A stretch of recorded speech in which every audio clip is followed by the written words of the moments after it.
9. The permanent citizens of Urantia. Midwayers may be regarded as the first group of the permanent inhabitants to be found on the various orders of worlds throughout the universes, in contrast with evolutionary ascenders like the mortal creatures and the angelic hosts.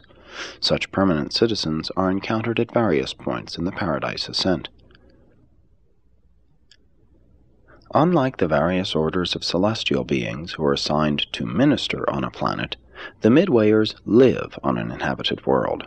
The seraphim come and go, but the Midway creatures remain and will remain, albeit they are nonetheless ministers for being natives of the planet, and they provide the one continuing regime which harmonizes and connects the changing administrations of the seraphic hosts.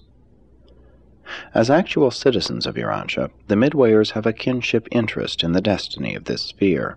They are a determined association, persistently working for the progress of their native planet.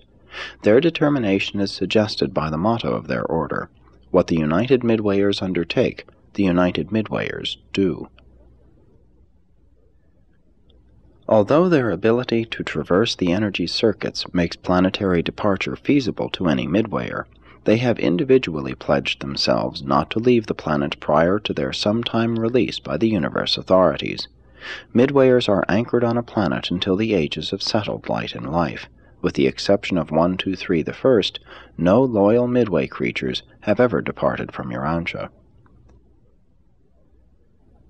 123 the First, the eldest of the primary order, was released from immediate planetary duties shortly after Pentecost.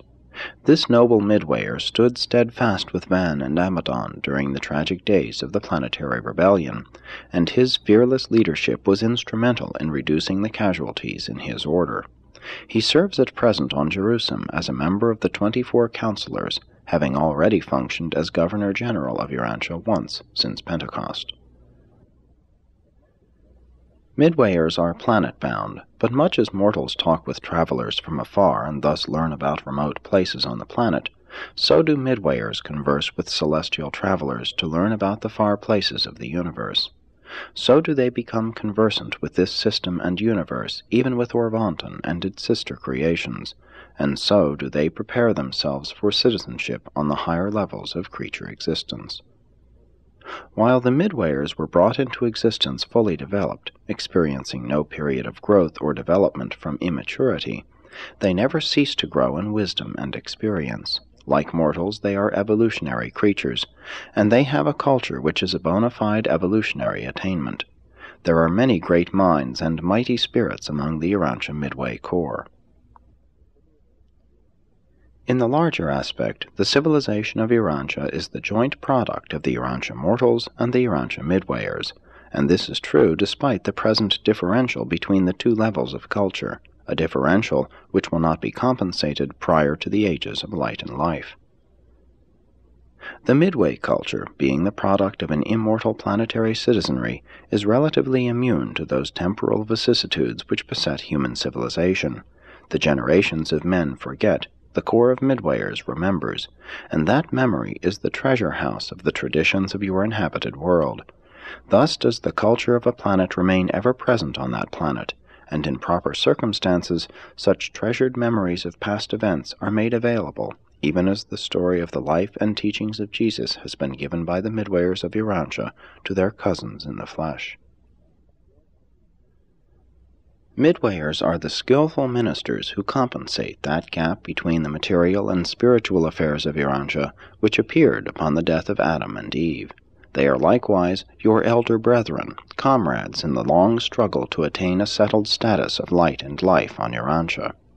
The United Midwayers are a rebellion-tested corps, and they will faithfully enact their part in planetary evolution until this world attains the goal of the ages, until that distant day when in fact peace does reign on earth, and in truth is there good will in the hearts of men.